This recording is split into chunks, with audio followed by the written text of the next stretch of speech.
A pesar de que GTA Vice City es un gran juego, uno de sus grandes inconvenientes es que tuvo que ser desarrollado en el plazo de un año, motivo por el que no logró innovar demasiado respecto a la entrega anterior, que es GTA 3. Los desarrolladores estaban agotados, y sabían que no era viable que el siguiente juego continuara por este mismo camino, así que para San Andreas contaron con un plazo de 2 años de desarrollo. Esto les permitió ser ambiciosos y experimentar con muchas características nuevas, a pesar de que tuvieron algunas dificultades técnicas en este aspecto, de acuerdo a lo mencionado por Ove Vermeij, quien fue parte del equipo de desarrolladores. Algunas de las cosas que llegaron a probar terminaron siendo descartadas, donde a veces los motivos no están claros, y eso ha generado especulaciones entre la comunidad, pero en los últimos años se han podido resolver más dudas, así que en este video les quiero hablar acerca de todo lo que se conoce de los cambios durante el desarrollo de San Andreas, por lo que les doy la bienvenida. Yo soy Street Skulls, y espero que lo disfruten.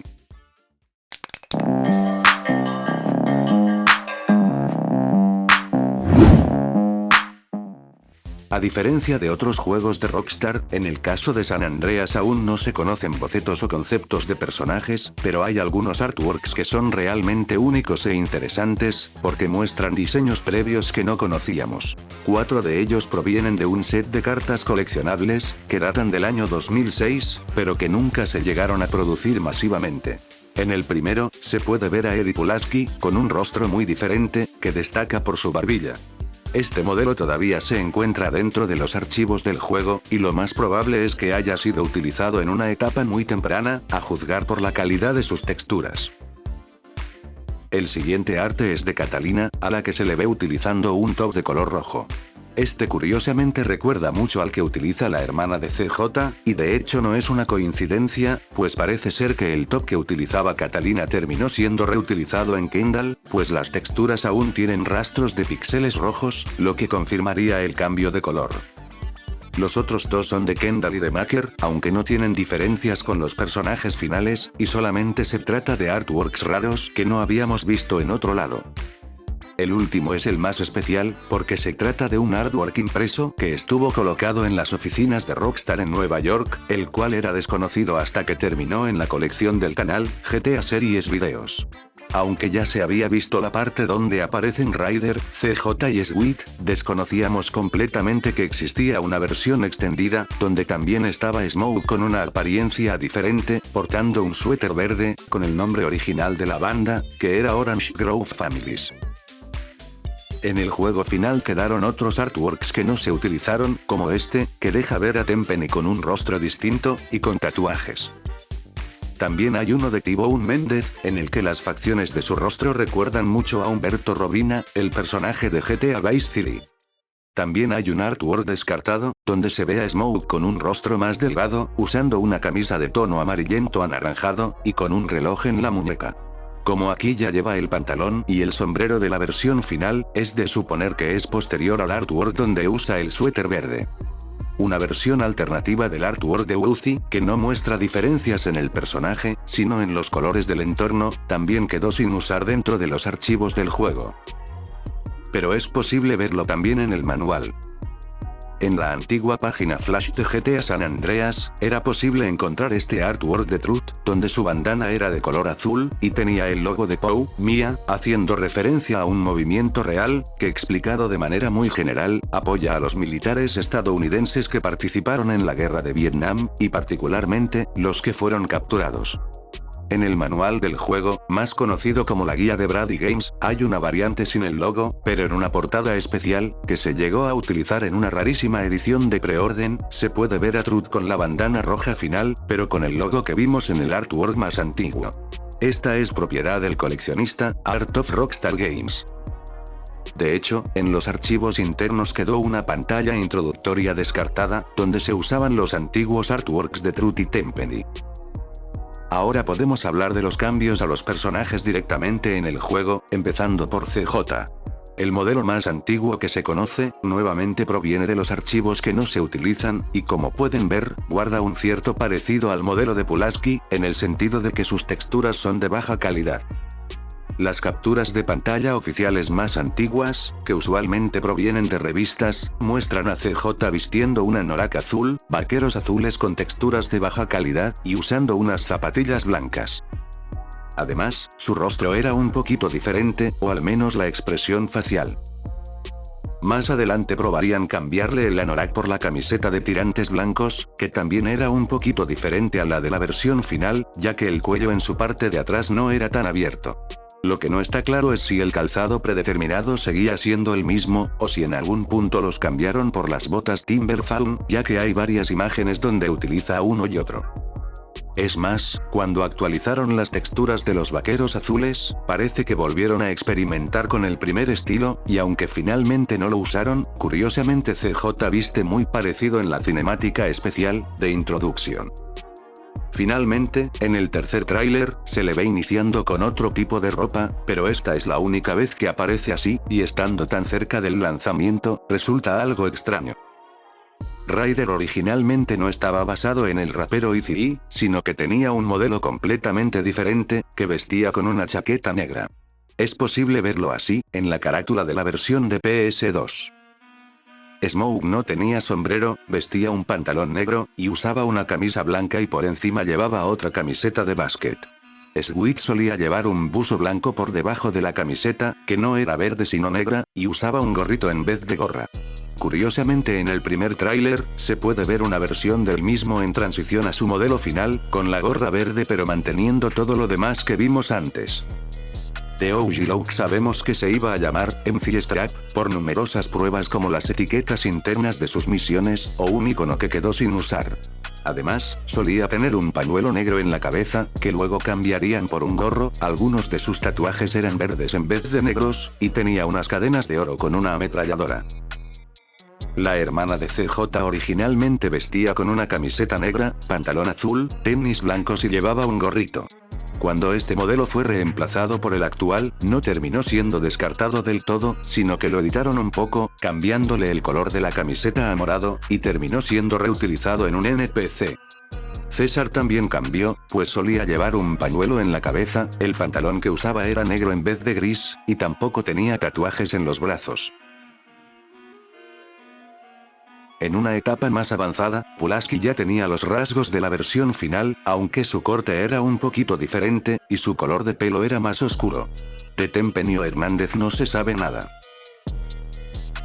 Y aunque algunos artworks tienen ciertas inconsistencias respecto a los personajes finales, nunca hemos visto que su modelo realmente haya existido, por lo que no se sabe si se trata de una libertad artística o si realmente se basaron en una etapa más temprana de los personajes. Otros personajes que cambiaron de nombre fueron Mad Dog, Berkeley, Denise, Katy, y Elena, pues antes se llamaban Dr. J, Melvin, Gucci, Suzy, y Kylie respectivamente. Aunque no sabemos si el menú de pausa llegó a cambiar, hay algunos detalles de la interfaz que sí conocemos, como el hecho de que reutilizaron la fuente de GTA Vice City durante un tiempo. Algo común en Rockstar, pues en el canal ya vimos que en Manhunt también usaron temporalmente la fuente de GTA 3. Además, los cuadros de texto estaban rodeados por un trazo blanco, y el menú mostraba un ornamento. El HUD funcionaba de forma similar al de GTA 3 y Vice City, pues las estrellas siempre aparecían en pantalla aunque no tuvieras ningún nivel de búsqueda.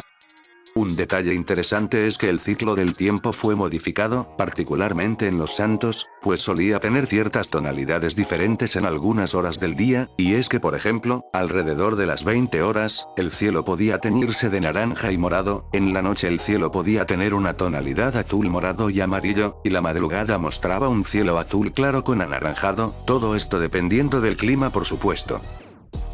Ahora podemos pasar a hablar sobre las armas, de las que tenemos nueva información gracias a los scripts sin compilar, que fueron encontrados en la versión de Nintendo Switch, de GTA Trilogy Definitive Edition. Aunque anteriormente solo sabíamos que el destornillador aparecía mencionado dentro del fichero llamado default.ide, en una sección de armas antiguas removidas, si nos basamos en los comentarios de los desarrolladores, podríamos confirmar que realmente sí llegó a existir en San Andreas, y lo podíamos encontrar en al menos dos lugares. El primero es detrás de un contenedor lleno de basura ubicado en Bayside, donde actualmente se puede encontrar un vibrador. La segunda ubicación es en la terminal de trenes de carga de Ocean Docks, en Los Santos, escondido al lado de unas cajas. Actualmente ahí se pueden encontrar granadas de humo. Pero esa no es la única arma descartada de Vice City, que es mencionada allí, pues también se habla del martillo, el cual se encontraría en por lo menos 3 sitios. El primero es la zona en construcción de Doherty, en San Fierro, justo en donde actualmente se consigue una motosierra. Si lo piensan, el lugar encaja perfectamente con el tipo de arma. El siguiente queda ubicado en Ocean Docks, en Los Santos, cerca a un edificio industrial, donde actualmente se consiguen bombas Molotov. Y el último estaría escondido entre una cabaña, que se encuentra por el sector de las colinas, también en Los Santos, que al parecer fue reemplazado por unas granadas. No hay referencias dentro de los scripts hacia el cuchillo de carnicero, ni el machete, tampoco el rifle PSG-1, y menos a la M60, pero sí a la Ingram Mag-10 en varias oportunidades, y todas las ubicaciones coinciden con las de la micro Uzi del juego final, por lo que ahora sí se puede confirmar que este fue su reemplazo. Es más, tanto el icono antiguo como el actual de la micro Uzi, tiende a recordar demasiado a la Ingram Mag-10, particularmente por la culata plegable. Por otro lado, hay algo que me causa curiosidad, y es que en los scripts se hace mención en una sola ocasión, a un tipo de pala diferente al que está en el juego final, conocido como Spade, y su ubicación era en la cantera. La diferencia entre una pala normal, y la del tipo Spade, es que la primera es curvada, con forma parecida a una flecha, mientras que la segunda es totalmente plana. Esto debido a que en la cinemática de la misión, High Noon, se utiliza justamente este tipo de pala plana, que no se puede utilizar como arma en el juego final. Por la distinción de nombres en los comentarios de los scripts, creo que es muy probable que realmente sí pudieron ser utilizables los dos tipos de palas. Quizás el arma removida más interesante es la patineta, ya que esta no fue traída desde el juego anterior, y hubiese sido toda una novedad, pues no solo fue planteada como arma sino también como vehículo, que se usaría para salir de la mansión de Mad-Dog, al final de la misión de robar su libro de rimas. De acuerdo con Ove Vermeij, la idea sí llegó a una fase más avanzada, pero terminó siendo descartada por cuestiones de tiempo, ya que hacerla funcionar como querían hubiese requerido bastante trabajo. Aún así, podría decirse que en Bully, se pudo ver tal cual como querían para San Andreas. Otra arma que también provenía desde la entrega anterior y luego fue eliminada, es la Uzi. Hay muchísimas capturas donde aparece, pero no está claro cuál fue el arma que la reemplazó. Es probable que la cambiaran, porque los artistas consideraron que ya habían muchas armas similares, o simplemente porque habían traído demasiadas armas del juego anterior, y querían innovar. La K-47 solía tener un icono algo raro, y se teoriza que no tenía culata por el diseño del icono actual, pero en este aspecto solo se queda en teoría, y no hay nada que lo confirme. La M4 también reutilizaba el modelo de Vice City, e incluso diría que hasta el diseño antiguo del icono estaba basado en el de este juego. Con el rifle de francotirador pasa algo muy raro, pues su icono original era más fiel al modelo del arma que quedó en el juego final, pero el diseño del icono final parece estar basado en el rifle PSG-1. El lanzallamas tenía otro icono, parecido al de GTA Vice City pero no exactamente igual. Lo único que cambiaba en el icono del cuchillo, era que todo el mango estaba relleno de color negro. El icono de la escopeta de combate también era distinto. Lo mismo pasa con el de la MP5, que realmente recordaba muchísimo al de GTA Vice City. La cámara también tenía otro icono. Lo mismo pasa con las gafas de visión nocturna y de visión térmica. La lata de spray tenía otra textura, que de hecho quedó sin usar en los archivos del juego final. Además, el icono tenía una pequeña diferencia, y es que la etiqueta no estaba rellena de color negro. Sobre el paracaídas también hay algo interesante, y es que un script externo que se utiliza para controlar el paracaídas del jugador, en su versión sin compilar, revela que los desarrolladores realmente sí llegaron a experimentar con este otro modelo de paracaídas, pero finalmente se decantaron por el actual. Para los que no saben, este paracaídas se usa principalmente en los NPC, aunque también puede ser visto en los videos de la escuela de aviación, y también los lleva el traficante de Smoke. Aparte de que su icono también cambió, un detalle interesante que se puede apreciar tanto en el antiguo como en el actual, es que en la parte de abajo lleva unas cuerdas. Estas cuerdas no las tiene el paracaídas final, pero existe otro modelo sin utilizar, que incluso tiene texturas en mayor resolución, y que al spawnearlo básicamente se trata de un recogible, aunque no te da nada al pasarle por encima. Es muy raro que Rockstar no haya decidido utilizarlo, pues la verdad es que está mucho mejor. Un dato extra es que el celular y el jetpack tienen iconos para la interfaz sin utilizar. Lo siguiente quizás es algo mínimo, pero me parece interesante mencionarlo. Originalmente se podían encontrar unas flores por el sector de rodeo, casi a las afueras de la ciudad. La ubicación se ve rara actualmente porque aparecen en un lugar donde no hay nada, pero lo curioso es el comentario del desarrollador, que menciona que debían aparecer frente a una floristería. Esta terminó siendo removida, pero incluso el mapa de la versión final todavía marca que ahí hay un edificio. Sobre el mapa se pueden decir muchas cosas, pero lo más importante es que dentro del juego se pueden encontrar algunos renders que datan de distintas etapas de desarrollo. Por ejemplo, en el rancho de Toreno y en el bar OVNI, se puede encontrar un mapa que parece de una etapa temprana, y aunque está en muy baja calidad, se puede distinguir que allí todavía no existía Bayside, y aparentemente había una pequeña islita cerca a esta zona, que no era Alcatraz. En la autoescuela de San Fierro, se puede observar un mapa mucho más definido de la ciudad, que pareciera ser de la misma etapa o cercano al anterior, y de aquí hay algo que me gustaría destacar, y es que todo el sector de Queens estaba ocupado por una zona verde. En los scripts sin compilar, los desarrolladores llaman a este sector como West Park, por lo que no parece ser una coincidencia. Por otro lado, exclusivamente en la versión de PC, hay un archivo de texturas descartado, que en algún punto tuvo que haber sido utilizado en el menú de selección de las carreras callejeras, y en donde cada fragmento muestra una parte del mapa de San Andreas, que parece coincidir con los dos primeros que les mencioné. El usuario de GTA Forums, Liosenka, consiguió unir estas texturas, y las partes que faltaban las tomó del render del mapa final, para crear uno solo, que al compararlo con el del juego que conocemos, nos permite notar muchos cambios, como que las pistas del aeropuerto de Los Santos eran diferentes, varias carreteras al norte de esta misma ciudad, por los sectores de Richmond y Mulholland no existían, además de lo ya mencionado de Bayside y West Park, entre muchos otros pequeños detalles, como que el lago de Fisher's Lagoon se extendiera un poco más. Por otro lado, dentro del Área 69 se puede encontrar un mapa 2D, que corresponde a una etapa más avanzada a la anterior, que posiblemente era el que se usaba en el menú de pausa. Este se puede observar más detalladamente, en el menú de las carreras callejeras, pues cada ruta muestra un fragmento de dicho mapa, y comparado con el anterior, muestra un avance importante, pues para ese entonces ya existía el sector de Queens, en San Fierro, el aeropuerto de Los Santos había cambiado, y se habían creado muchas carreteras nuevas, aunque Fisher's Lagoon todavía seguía igual. Y comparado con el de la versión final, este tiene ligeros cambios en las tonalidades, y sobre todo, muchísimas partes en gris, como si las zonas en donde debían haber edificios todavía no tuvieran nada. En cuanto a mapeado, al menos en lo que se ha visto, Grove Street no cambió demasiado, salvo que habían unos pocos objetos más en la calle, como canecas de basura y un buzón de correos. Son pequeños los detalles que se ajustaron aquí, como que se haya eliminado un poste, un árbol, y se hayan modificado las ventanas de la casa que está en medio de la de CJ y la de Sweet. Pero continuando por Gainton, se puede mencionar que el bar no tenía las letras luminosas, porque aún no estaba terminado. Y justamente al frente no habían rejas. Además, el gimnasio y el bingo no estaban separados por un callejón.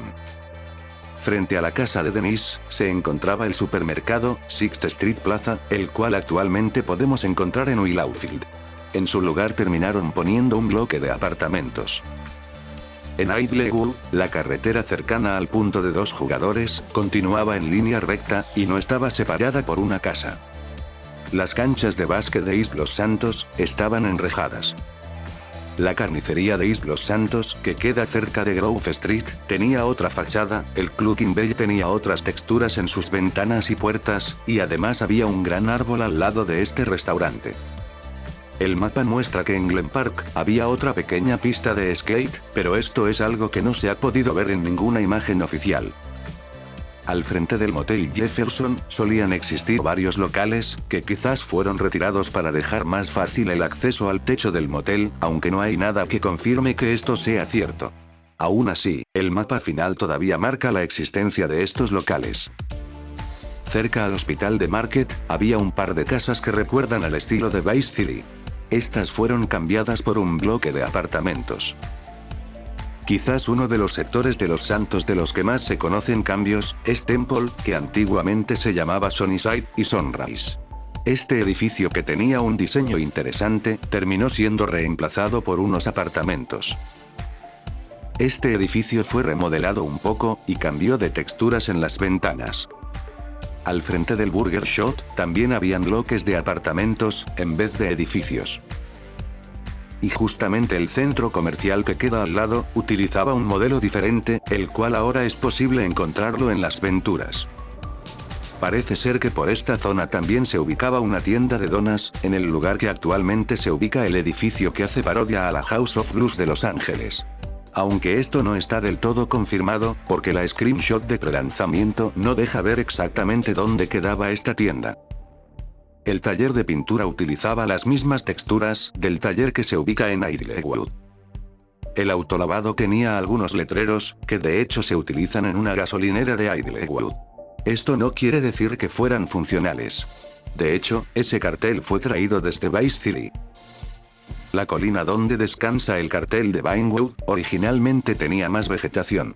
Quizás la hayan removido para optimizar el rendimiento en esta zona de la ciudad. El mapa beta indica que hasta ese momento tampoco existía el camino que conduce a la mansión de Madoc.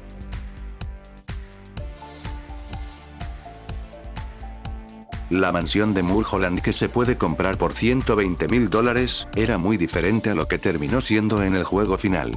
En realidad, se basaba en la Stall House de Los Ángeles, y para empezar, tenía una puerta para acceder al otro lado, sección que fue removida.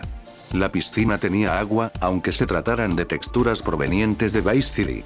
Y por supuesto, lo más importante es que permitía ver el interior desde el exterior y al contrario. El diseño del interior era único, y no se trataba de un interior genérico, compartido con el de otro piso franco de San Fierro, que no tiene nada que ver con la forma de la mansión.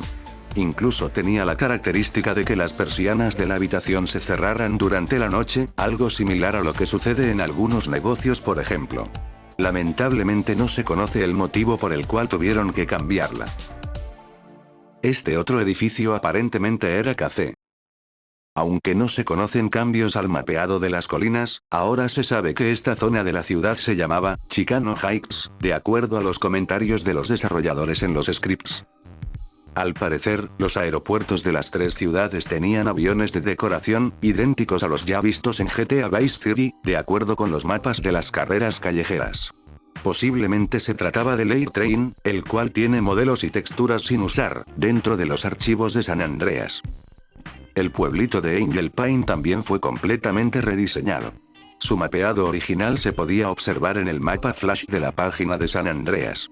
Incluso existe una captura de revista que muestra cómo era originalmente, pero por la perspectiva y calidad de la imagen no se alcanza a ver mucho. Lo que sí es fácil de notar, es que tenía poca vegetación en ese momento. La granja de Elena parecía tener grandes campos de cosechas. Al final dejaron el terreno plano. El camino que atravesamos durante las carreras, Badlands A y B, ubicado en Red County, tenía unas cercas que fueron removidas. La estructura destruida que está en Dougherty, era diferente. Parece que este hacía conexión con el puente destruido que está al lado del Garber Bridge, pues la forma es idéntica, e incluso tenía dos niveles y una especie de rampa, al igual que el que está en el juego final. De hecho, la confirmación de lo anterior está en el mapa de las carreras callejeras, pues muestra que antiguamente una calle que conectaba con el puente, solía cruzar por donde actualmente está el concesionario de One Cars. Al lado de la estación de bomberos, parece que había una torre de entrenamiento, según muestra el mapa flash. En Hashbury había un cartel de salvar a las ballenas, que era parte de las fotografías que tocaba tomar en San Fierro, pero por algún motivo fue retirado, y se cambió de ubicación la fotografía. Aparentemente en el terreno vacío cercano al Burger Shot, antiguamente había un edificio. El modelo en baja calidad del estadio, muestra que las columnas del mismo eran de color naranja y no cafés. En la casa de Michelle, la ventana tenía un cartel de venta o renta. Cranberry Station tenía texturas diferentes en las ventanas, y un letrero al que curiosamente olvidaron eliminarle sus propiedades de colisión en la versión final. El hospital tenía 2 helipuertos en el techo. Es extraño que los hayan removido, ya que todavía se generan helicópteros en ambos. El estacionamiento del Hotel Bankoff tenía 2 plantas en vez de una. Supongo que le habría añadido algo más de dificultad a las misiones de aparcacoches en este lugar. En el mapa que viene con las ediciones físicas de PS2 y Xbox, hay una captura del Casino Four Dragons en la que se puede ver que no tenía ninguna decoración ni tampoco habían palmeras alrededor. Uno de los casinos en los que podemos adquirir un piso franco, se llamaba The Ringmaster, y finalmente lo renombraron como The Clown's Packet. En el manual que viene con las ediciones físicas de GTA SA, hay una imagen que muestra la entrada al aeropuerto de las Venturas con ausencia de detalles, pues le falta un cartel y las letras sobre la estructura. Además, la mayor parte del aeropuerto fue rediseñado, pues sus pistas originales formaban una especie de cruz, y tenía otra entrada desde la parte norte. Ahora podemos hablar sobre las bandas. La de nuestro personaje originalmente se iba a llamar Orange Grove Families, aunque el orange no implica necesariamente que iban a vestir de anaranjado, incluso aunque exista un artwork de Ogilow vestido de color naranja. En la etapa más antigua que conocemos, vestían de una tonalidad verde con mayor porcentaje de azul, muy parecida al color de la chaqueta de Ryder. Uno de los Families vestía con capucha y gorra, y era casi una copia del Family gordo, el cual era el más cercano a la versión final. El otro vestía parecido a los Balas, con un esqueleto, bermuda de jean, medias y sandalias. En una etapa posterior del desarrollo, el Family de capucha cambió la tonalidad de su chaqueta a un verde más oscuro, mientras que el Family de las bermudas tuvo un cambio en su rostro. Y en la más cercana a la versión final, ya habían adoptado el color verde lima, y al Family de las bermudas se le añadió una pañoleta. Los Balas se llamaban The Flats. Uno de ellos era casi una copia del Family gordo, solo que con una pañoleta, y de color morado. Otro era parecido al Family de las bermudas, pero este en vez de usar esqueleto tenía una camiseta, y su rostro era diferente. El último quizás es el que más se parece a su versión final, pero su camisa era a cuadros, y de una tonalidad más clara, además de que usaba pantalones grises. En la siguiente etapa, le añadieron una bandana al Bala de las bermudas, y al de la camisa de cuadros le cambiaron el color del gorro. Y más adelante, casi llegando a la versión final, hicieron que lleve la camiseta por fuera de las bermudas, además de añadirle unas cadenas y un reloj, accesorios que luego serían removidos. Los otros dos ya tenían sus skins finales. Con los vagos no se sabe nada, pero hay una imagen que proviene de la guía de Brady Games, en la que uno de ellos parece estar usando otra skin, que podría ser como la recreación de este mod. Esta es la única ocasión donde se muestra algo así, y debido a la calidad, es realmente difícil saber con exactitud. De los aztecas sabemos que todas sus skins cambiaron por lo menos una vez. Quizás el que más mantuvo su parecido en la versión final, fue el de la chaqueta. La tríada también era diferente. Sus dos miembros principales tenían skins muy parecidas, vistiendo trajes de color gris y negro respectivamente. Del tercero no se sabe, y aunque hay un modelo sin utilizar cuyo nombre es Triad Boss, o mejor dicho, jefe de la tríada, este fue creado específicamente para cinemáticas, por lo que creo que se iba a usar en la misión de Wolfie eliminada, cuyo nombre era 7. De momento se sabe que al menos 2 de los miembros de los Danann Boys también cambiaron. El de la camiseta negra simplemente no llevaba el logo de la marca Prolapse en la espalda, mientras que el otro cambió completamente en su vestimenta, aunque conservó el mismo rostro en la versión final. Aparentemente la mafia italiana también iba a aparecer en las calles, ya que solo lo hacen en misiones y dentro del casino Calígula.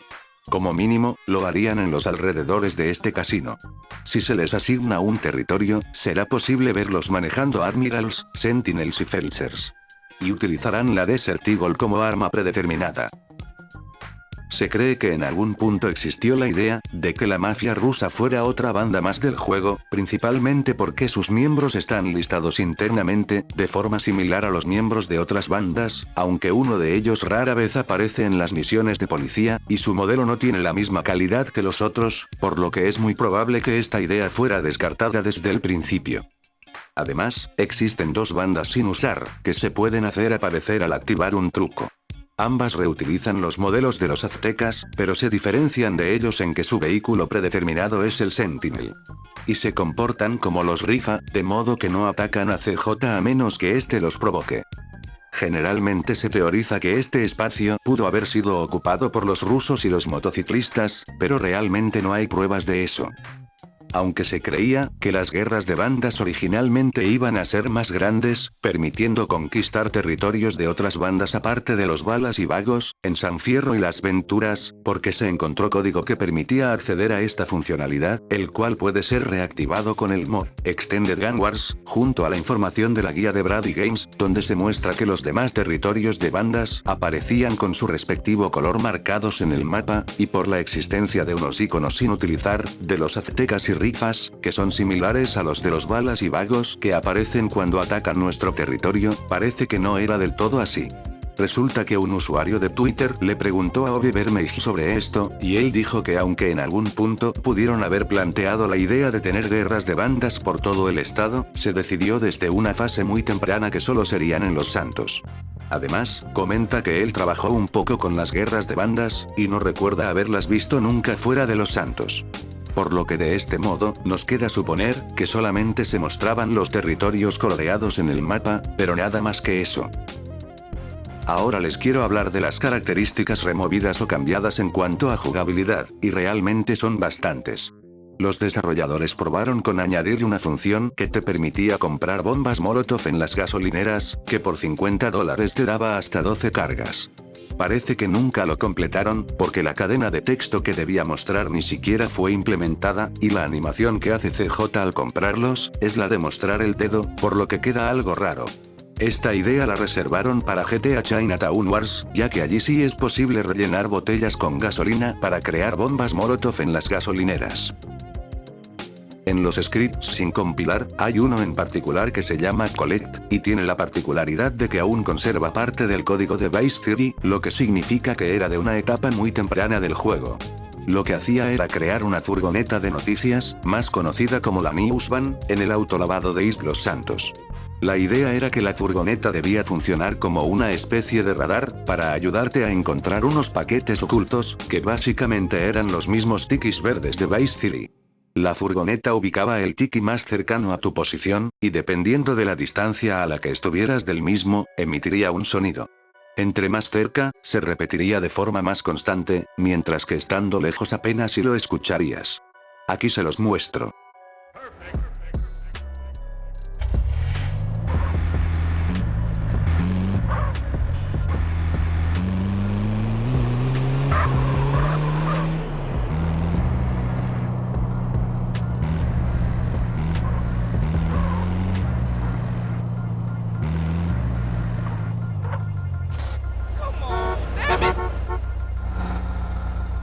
Esto es lo máximo que me puedo acercar a este coleccionable, pero ahora vean otro ejemplo.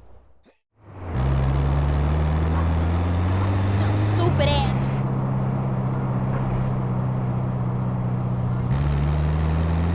I know I'm looking too good these days. You like my ass?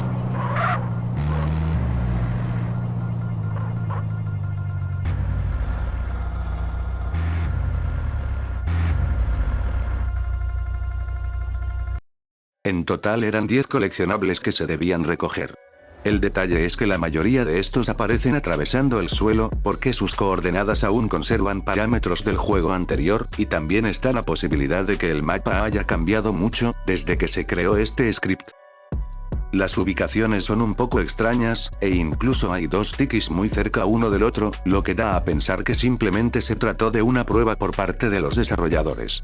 Por cierto, el aura blanca de los tikis la tienen por defecto, pero al agarrarlos no hacen nada. Otro script llamado Prosbrains tiene todo el código relacionado a la función de tener relaciones con las damas de compañía del juego. Este revela que el coste iba a depender de tu estadística del sex appeal, la cual es influida por la ropa y el auto que usas, entre otras cosas. Básicamente funcionaba por rangos, y lo que sucedía es que si la estadística estaba en 200 o menos, te costaba 50. Si estaba entre 200 y 400 valía 40. Entre 400 y 600 costaba 30. De 600 a 800 el precio era de 20. Y finalmente, entre 800 y 1000, solo costaría $10 el servicio. En otras palabras, cuanto más atractivo fueras, más barato era. Pero no solo esto era distinto, pues también solía aparecer un mensaje de ayuda similar al que se muestra cuando nos acercamos a un dealer. Y también nos preguntaba si tenemos dinero. Lo que sigue es casi igual a la versión final, excepto por una gran diferencia, y es que no había censura. Aunque el script aún no estaba terminado del todo, porque faltaba que el auto se moviera, tal cual lo hace en el juego como lo conocemos, pero ya lo tenían planeado.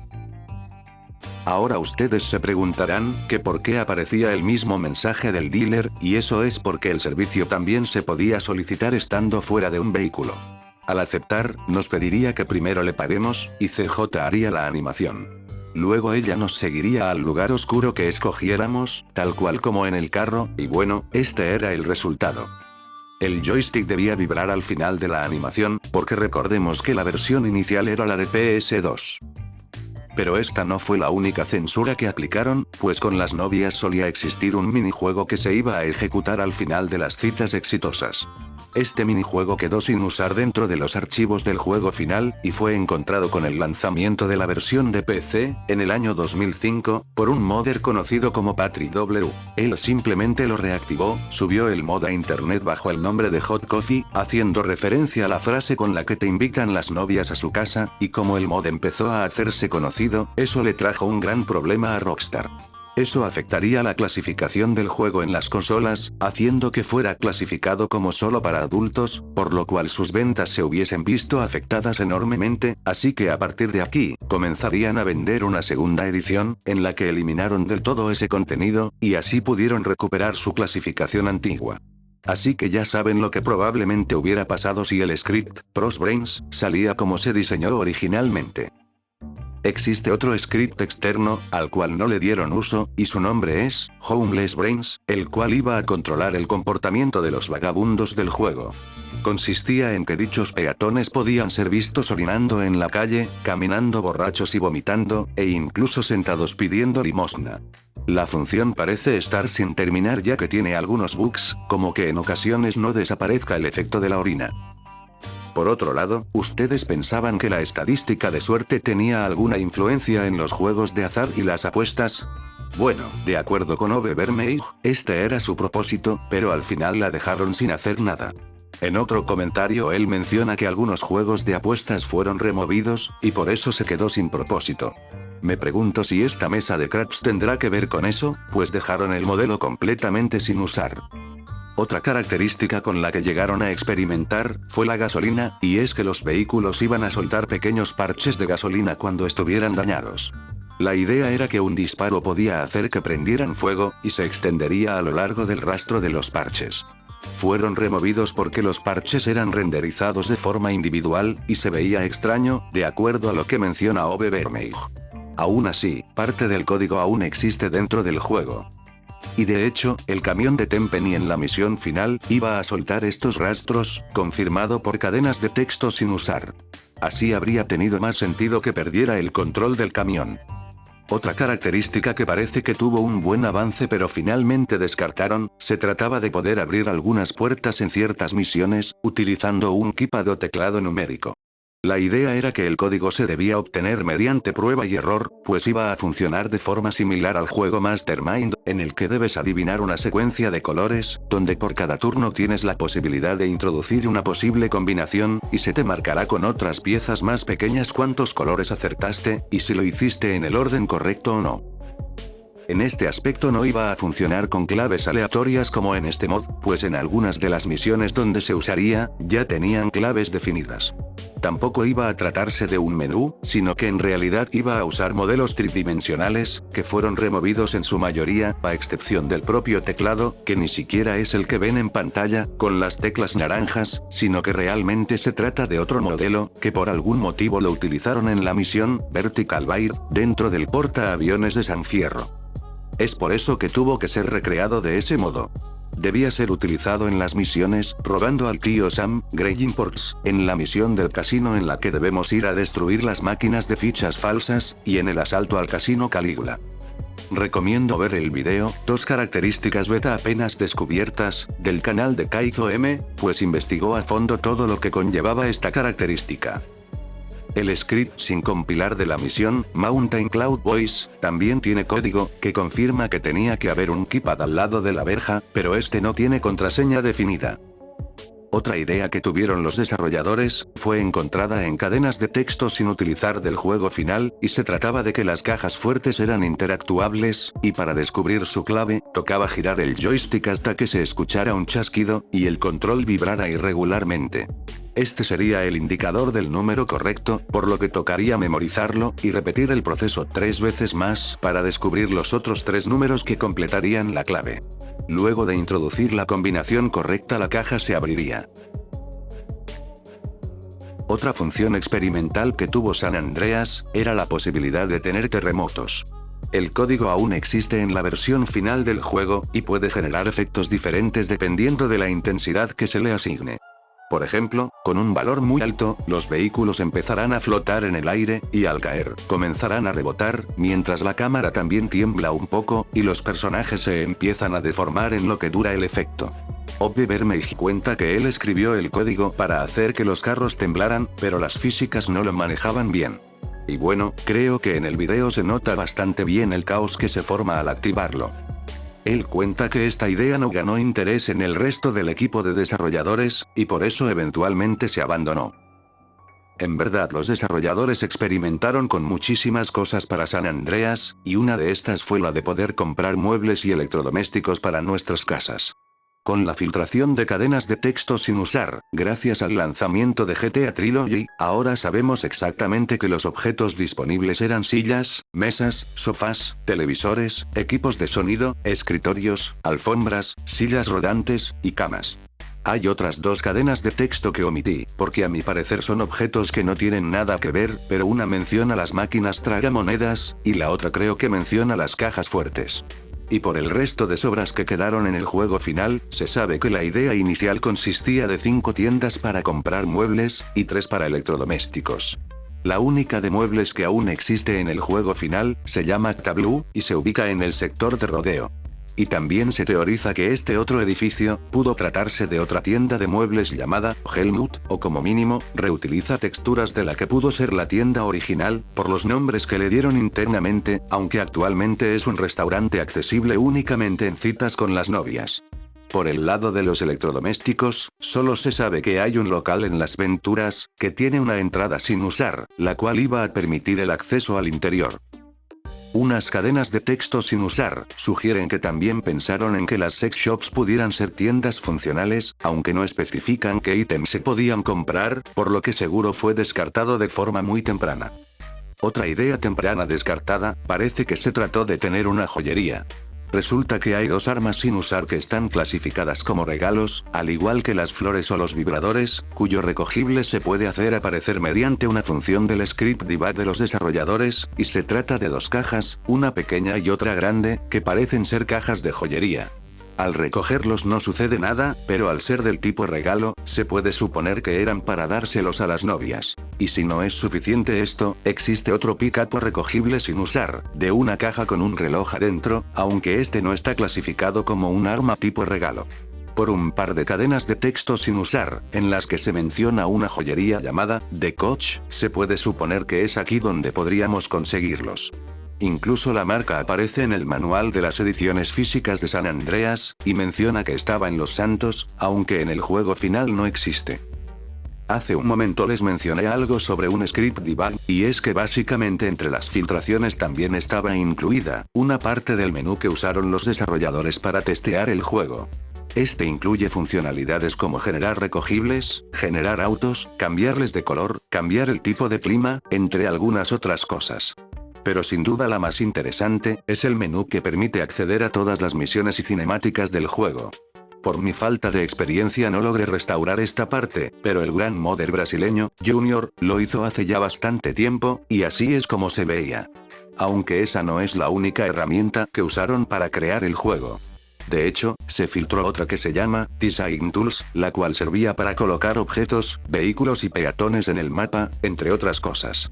Esta herramienta depende de un modo de cámara debug, el cual fue removido del juego final. Por ahora no se las puedo mostrar, pero si en algún momento la consigo restaurar, puede que la muestre en otro video. Otra característica revelada en los scripts que se filtraron, es que originalmente iban a haber corazones recogibles en algunos puntos del mapa para poder recuperar salud. Funcionaban igual que en GTA 3 y Vice City, y todos los hospitales del juego tenían uno. La razón por la que los removieron es sencilla, y es que en San Andreas hay muchas otras formas de curarse, como ir a un restaurante, usar las máquinas expendedoras, o incluso los vendedores que hay por la calle. Otra cosa que ya se había visto en los juegos anteriores e iba a regresar en San Andreas, eran las pastillas de adrenalina, que ralentizaban el juego por un rato. La guía de Brady Games revela todas sus ubicaciones en el mapa. Incluso su recogible quedó sin utilizar. La razón por la que lo removieron, según Overmeig, es que no las consideraban lo suficientemente buenas o útiles, aunque aquí les quiero dar mi opinión, porque a mi parecer en GTA 3 y Vice City, sí ayudan bastante al apuntar en ciertas misiones, cuando juegas con un mando. En los scripts filtrados hay unas coordenadas que posiblemente se trataban del lugar en el que se iba a iniciar una submisión, conocida bajo el nombre Director, y también tiene una pequeña mención en los scripts del menú debug, pero lamentablemente no hay más detalles sobre esto, por lo que ni siquiera sabemos si se trataba de un activador, o si había un vehículo parqueado afuera de los estudios de cine de Los Santos que iniciaría la misión. ¿Habrá sido una idea relacionada al cine? Hay otro caso parecido, donde las coordenadas nos llevan a un estacionamiento en el Corona, pero esta vez la submisión se llama Limo. Por lógica podríamos pensar que el trabajo estaría relacionado con una limusina, pero no se sabe nada más. En estos mismos scripts hay algo más interesante, y es que existen unas coordenadas que nos llevan al pueblito El Quebrado, pero en esta ocasión, son para generar una camioneta Sadler de color verde en el lugar, la cual se iba a usar para iniciar una submisión de recoger mochileros y llevarlos a sus destinos. Hay varias cadenas de texto sin usar filtradas, con las que se puede saber que uno de los lugares donde se les debía recoger, era el aeropuerto. Por cercanía, se puede pensar que era el de Las Venturas. Además, los destinos a los que debíamos llevarlos eran Jefferson, East Los Santos, Los Flores, y un sitio completamente desconocido, llamado Hicks County.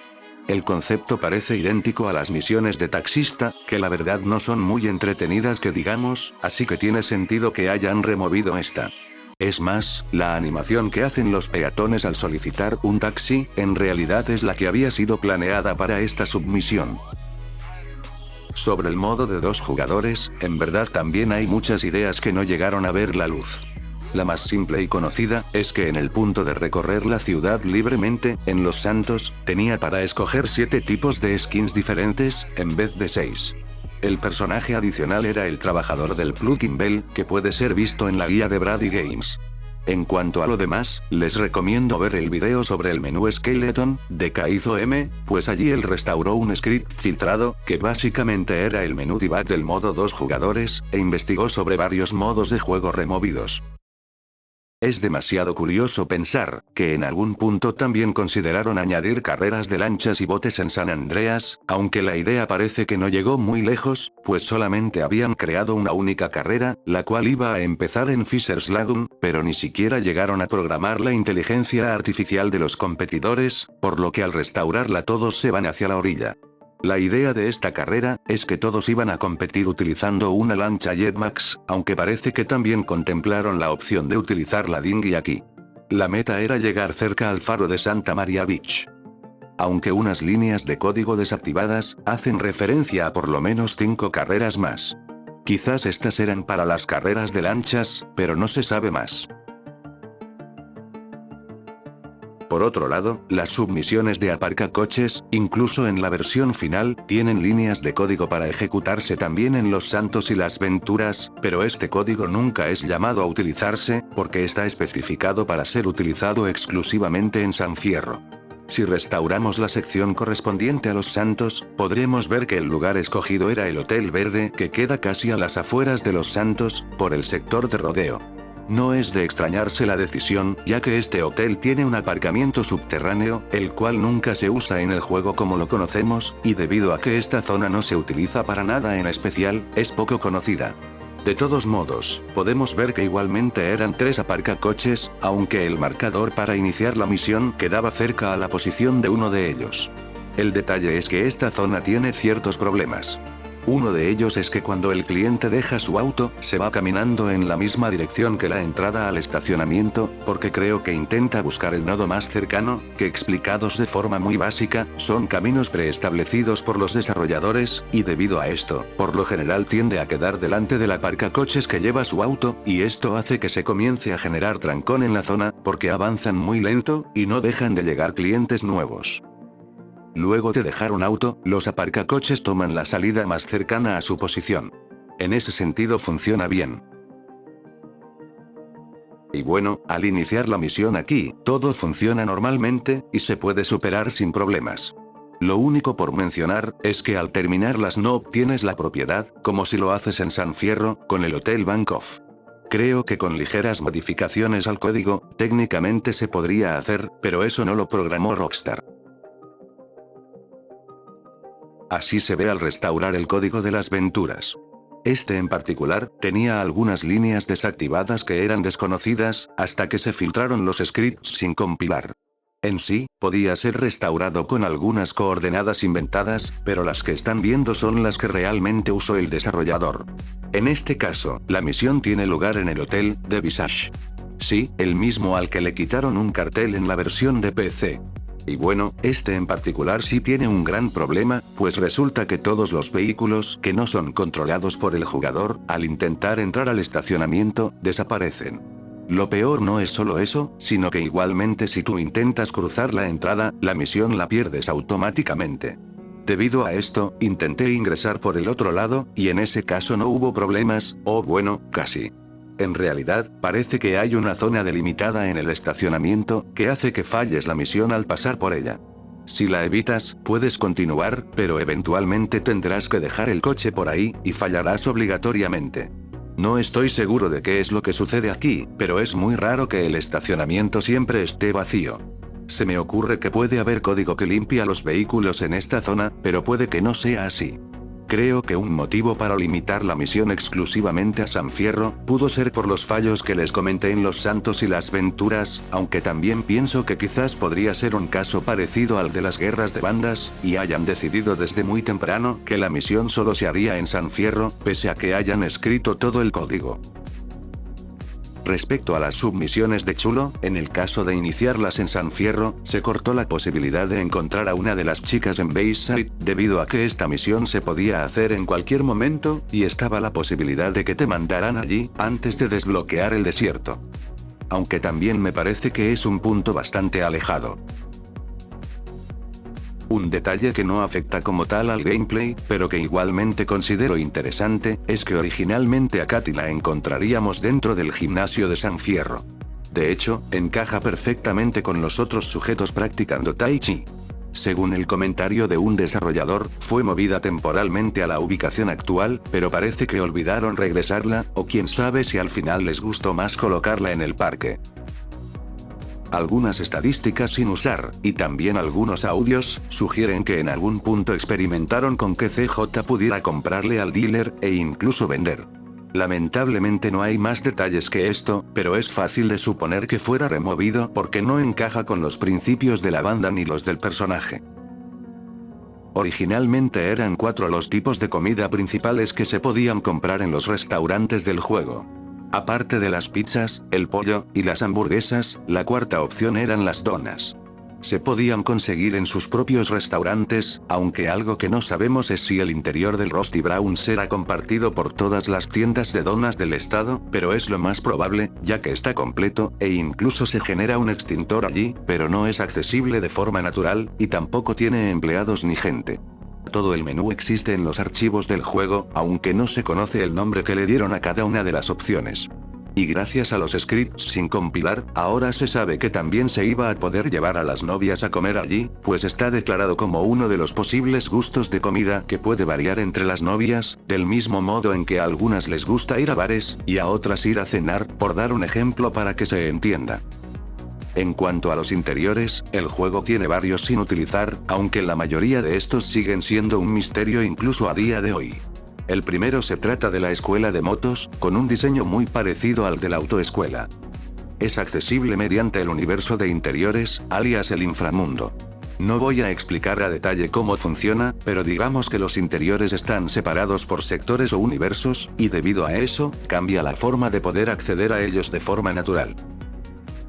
También hay 3 prostíbulos descartados. Sí, las cadenas de texto los diferencian de los clubes de striptease, aunque uno de ellos parece que se llamaba Fanny Butters. La mayoría están sin terminar, y no cuentan con entradas, o faltan colisiones en sus objetos o paredes.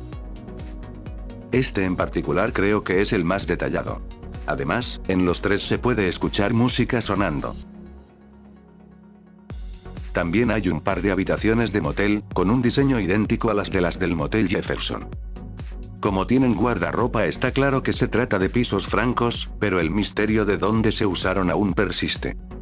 El siguiente es un piso franco que por el nombre que le dieron internamente, se sabe que iba a estar ubicado en Los Santos, aunque se desconoce exactamente en dónde. Es de 2 plantas, y está completamente terminado, además tiene un diseño único en el juego, por lo que es muy raro que lo hayan descartado. Uno de esos interiores es un almacén, que parece ser una versión temprana e inacabada, del que se utiliza en la misión, Grey Imports. El otro almacén que no se usa, pese a que está vacío, es más interesante, por el nombre que le dieron, que es Smash TV. Aquí iba a tener lugar un minijuego, que los que jugaron GTA Liberty City Stories, conocen como Slash TV, aunque en realidad tiene relación con el modo de 2 jugadores, pero si quieren entender eso, nuevamente los invito a pasar al video de Kaizo que les mencioné. Un interior del que no se entiende el por qué no fue utilizado, es el de la central de policía de San Fierro. Está completamente terminado, es bastante grande, e incluso se generan peatones allí, aunque el único error es que se spawnean policías de Los Santos o Las Venturas, como en este caso. También hay un Ammunition descartado, que tiene la particularidad de tener 2 plantas. Es prácticamente igual a los que hay en el juego, pero, por el hecho de tener 2 plantas, hubiese tenido mucho sentido que lo usaran en el de Downtown Los Santos. La casa de los Johnson también cambió, más que nada la distribución de color de las paredes era un poquito diferente, aparte de que aún le faltaban detalles, y las escaleras eran blancas. Los cuadros tenían otras fotos, y no existía la matera. El interior del garaje de Doherty, prácticamente no tenía objetos dentro, y las vigas del techo eran de color azul verdoso. El Burger Shot, antiguamente tenía un mostrador de comida. La pizzería tenía una máquina de videojuegos en una esquina, y por raro que parezca, había una apertura en una parte del mesón, a la derecha. Sobre los vehículos hay que decir, que en las fases más tempranas, muchos modelos eran reutilizados de GTA Vice City, como una base para luego ser reemplazados por el verdadero modelo. Este es el caso del Admiral, el Esperanto, el Greenwood, el Hot Ring Racer, el Oceanic, el Sabre, la Sánchez, el Taxi, el Voodoo, y la Walton. El Blade tenía rines diferentes, reutilizados del juego anterior. Con el Broadway pasa lo mismo, aunque también tenía disponibles colores diferentes a los finales. El Bullet original iba a tener 2 franjas en vez de una sola, la textura de sus faros era distinta, la carrocería cambió un poco, y los rines también eran del juego anterior. Con el Cadrona se repite el patrón, de que tenía llantas provenientes del GTA anterior. El posible concepto original del Cargo Boxy es mucho más interesante, pues su diseño era de rotores en tándem, lo que quiere decir que tiene 2 rotores montados uno enfrente del otro. Lo que cambió en el Clover, es que no parecía tener depósito al costado, y las luces traseras eran verticales. La cosechadora original, era de color verde. El Elegant aparentemente se llamaba Elegance, su parachoques era gris, el diseño de la parrilla era un poco diferente, las texturas de las luces también cambiaron, y los rines eran los mismos que ya se habían usado en GTA 3 y Vice City. Su render está en el letrero de atrás. El Euros solía tener otros rines, pero en esta ocasión no eran reutilizados de los otros juegos. En cuanto al Felcher, cambió ligeramente el diseño de sus luces frontales, reutilizaba texturas de los GTA anteriores en sus rines, y pareciera que el parabrisas tenía algún tinte u otro tipo de reflejo. Las texturas de las luces frontales del Fortune eran diferentes, y lo mismo pasa con los rines. Una vez más, lo único que cambió del Glendale fueron sus rines. El dato curioso es que su versión dañada que se suele encontrar en zonas rurales, todavía conserva ese tipo de llantas, y lo mismo el Blue Dream Banger de la versión de PS2, que básicamente es un Glendale modificado. La moto de policía HPV 1000 llevaba inscrito el número 911, y en los laterales de la moto tenía la inscripción del Departamento de Policía de Los Santos, lo que podría sugerir que tal vez en San Fierro y Las Venturas tenía su propia inscripción también, aunque en otras imágenes se pudo ver que solo tenía inscrita la palabra Police, en vez de decir San Andreas Police Department. El Hustler tenía rines de Vice City. El diseño original del Hydra parece que tenía una diferencia en la cola, pues esta solía tener forma de V. Además, el cristal de la cabina parecía tener un efecto parecido al del parabrisas del Felcher. En el Infernus, la textura de sus luces frontales tuvo un cambio mínimo, y se repite lo de los rines, como en los otros autos. El diseño original del Jester tenía un parachoques mucho más detallado. Aunque la calidad de sus ruedas claramente no quedaban con la calidad del modelo. Al final podríamos decir que estas texturas de Vice City también sirvieron como una base y nada más. Del Majestic se puede decir que cambió un poquito las texturas de sus luces frontales, y tenía otro tipo de rines por defecto. La NRG 500 tenía el logo de un patrocinador diferente, y llevaba el número 1, que luego cambiaron por el 46 para hacer una referencia al piloto italiano, Valentino Rossi.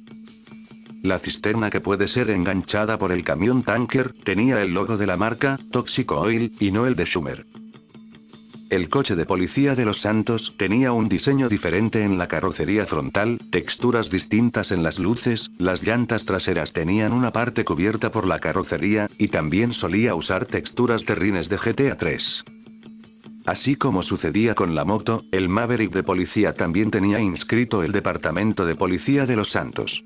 Lo más probable es que querían que cada ciudad tuviera su identificación única para cada tipo de vehículo de policía, pero al final solo lo dejaron así para los coches, pues los demás solo utilizan la identificación genérica de San Andreas Police Department.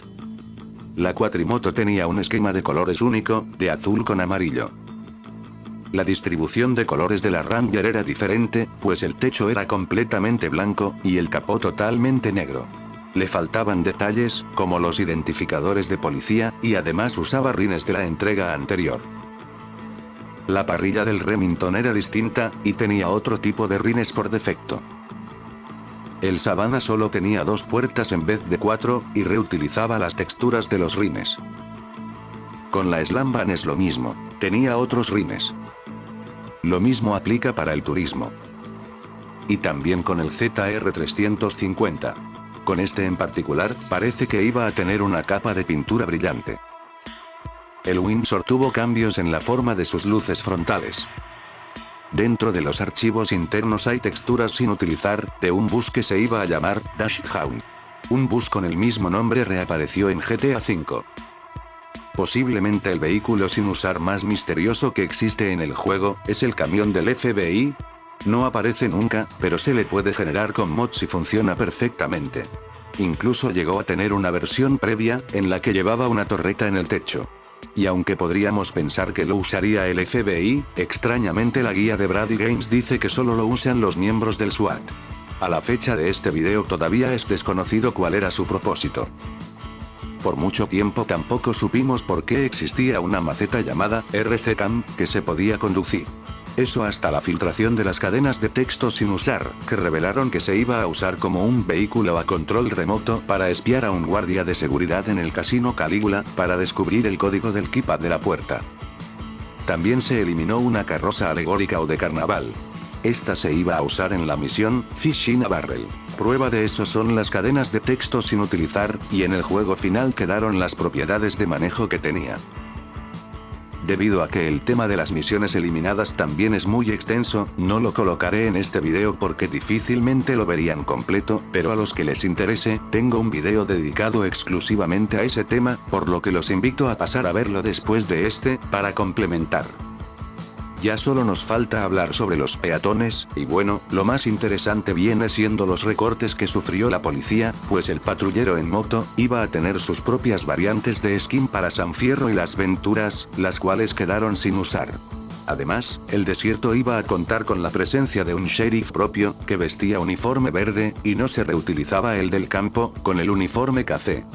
Los patrulleros de los Santos también fueron cambiados por lo menos 2 veces. En una etapa, vistieron uniformes grises, y en otra, uniformes de color beige. También hay un modelo sin usar de un sheriff, de rango un poco menor al que ya vimos, y este reutilizaba las texturas del rostro de Starkweather, el director de Manhunt. Puede que también tuviera propósito en el desierto o el campo. En cuanto a los demás peatones que vemos en el juego, bastantes fueron remodelados. Supongo que fue porque sus texturas y modelos se veían de baja calidad. Este en particular es interesante porque el nombre que le dieron parece indicar que se trataba de un mediador. Puede que su rol original estuviera en la misión Mountain Cloud Boys, pues el código sin compilar de esta misión sugiere que originalmente el conflicto no era con los Danann Boys, sino que se trataba de una disputa entre el Ton y la Tríada, y habría un mediador que sería el único sobreviviente. La apariencia asiática del peatón refuerza aún más esta teoría. Este otro es un peatón que se supone debía ser un taxista pero quedó sin utilizar. Solo por mostrarles ejemplos de los peatones que cambiaron, aquí tenemos al viejo Rhys, que tenía otra camisa y no usaba gafas. El instructor del gimnasio de los Santos usaba una sudadera con franjas blancas en vez de pantaloneta, y su rostro era diferente.